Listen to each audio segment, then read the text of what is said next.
एक संत वहां उस नगर में आया और उसने कहा भाई मैंने यहाँ रात्रि बितानी है और मुझे कोई भक्त का घर बता दो जिससे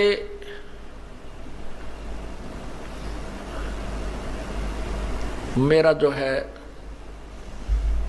भक्ति कर्म ना बिगड़े, मैं अपना साधना भी कर लूं उस भगत के घर बैठ के और मुझे 2 रोटी भी मिल जाए।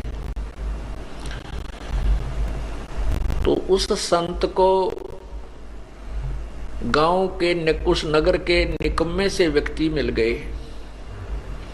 वो कहने लगे बाबा जी साधु संत तो नगर से बाहर रहा करते हैं और जिस प्रकार के आप भगत चाहते हो वो हम बताते हैं। वो सामने इधर चले जाओ, ये रास्ता जा रहा पगडंडी सी और वहां एक भक्त रहता है बाहर, सपरिवार वहां रह रहा है, आप वहां जाओ। अब महात्मा उस संत ने सोचा भी बिल्कुल सही बात है, जंगल से भगत तो बाहर है तो और अच्छी बात है। तो वो चला गया वहां, साधु वहां चला गया और वहां वो बहन जो अजामेल की पत्नी थी गणिका, वो घर पे थी। साधु ने आवाज लगाई, नमो नारायण किया तो वह लड़की बाहर आई कि आज कौन आ गया इधर। और पुण्यात्माओं ठीक है, वर्तमान में कोई भी प्राणी कितनी ही गलती कर सकता है, लेकिन उसके पूर्व जन्म की कोई पुण्य कमाई होती है। वो साधु संत या सत्संग के विचार सुनने से वो अवश्य अंगड़ाई लेती है, वो एकदम उभर कर आती है। ये कौन थे अजामेल और जो गणिका वो वैश्या, वो कौन थे? ये पूर्व जन्म में दोनों साधक थे। वो भी वैराग्य थी और ये अजामेल भी वैराग लेकर के बाहर भक्ति के लिए, जैसा भी इनको मालूम था अपनी उस परमात्मा के नाम की, जैसा जिस संत ने कोई बताया था वो साधना शास्त्र विरुद्ध भी ये कर रहे थे। जैसे ओम नाम की साधना तो शास्त्र अनुकूल है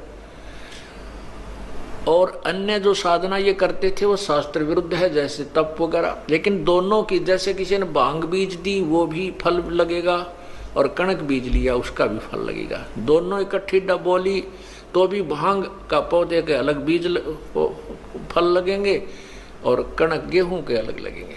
तो ऐसे साधना ये करते हैं, उनका दोनों का सबका फल उनको मिलता रहता है। जैसे तप करते हैं उसे राज्य भी होता है और सिद्धियां भी आ जाती है, लेकिन मोक्ष नहीं हो सकता इनसे। तो इस प्रकार वो पिछले जन्म में साधना किया करते थे, साधक थे। और जो अजामेल अब बदनाम हो रहा था, ये पूर्व जन्म में ऐसे ही एक साधक था, हठ योग करता था। और ये हठ योग करते करते इसने अभ्यास कर रखा था समाधि लगाने का।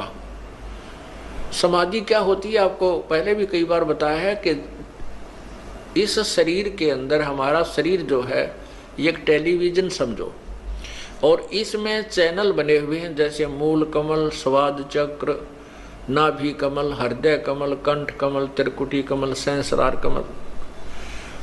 और इसमें जिसका भी जो चैनल ऑन हो गया पूर्व जन्म की कमाई से,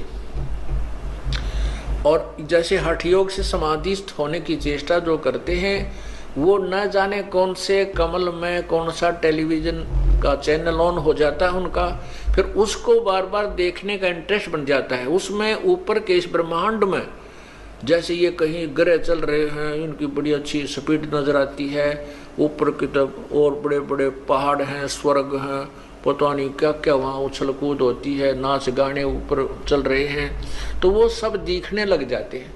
तो ये मन वही टिकता है जहाँ इसको वर्तमान से अधिक कोई अट्रैक्टिव वस्तु नजर आती है, आकर्षक वस्तु नजर आती है। जैसे इस मन की वृत्ति है कि जैसे अंधेरे में 25 वाट का बल्ब जग गया तो सभी वो पतंग जीव जंतु उसके पास पहुंच जाते हैं, और 100 वाट का जग जाता है तो उसकी तरफ भाग लेते हैं, उस 25 वाले पर कोई नहीं रहता।